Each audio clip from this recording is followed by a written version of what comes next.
In a charged political climate, words carry significant weight.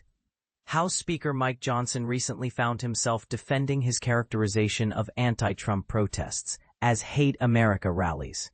This statement ignited a firestorm, prompting questions about the line between criticism and labeling. Let's break down the situation. On October 19, 2025, Speaker Johnson addressed the controversy, clarifying his stance. He emphasized that his criticism was directed at the rhetoric used by protesters rather than the protesters themselves. He was responding to the No Kings rallies opposing President Donald Trump.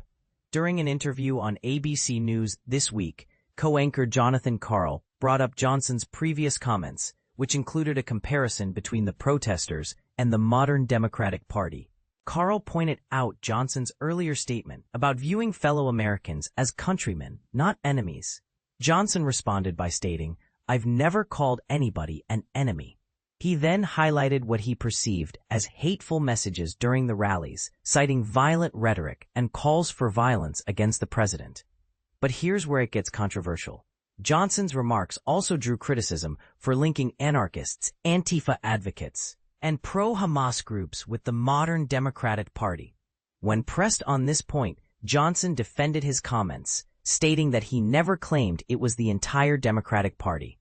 He then shifted his focus to the rise of Marxism within the Democratic Party, using the example of New York City's mayoral candidate Zohran Mamdani. Johnson described Mamdani as an open socialist Marxist and asserted that the rise of Marxism in the Democratic Party is an objective fact.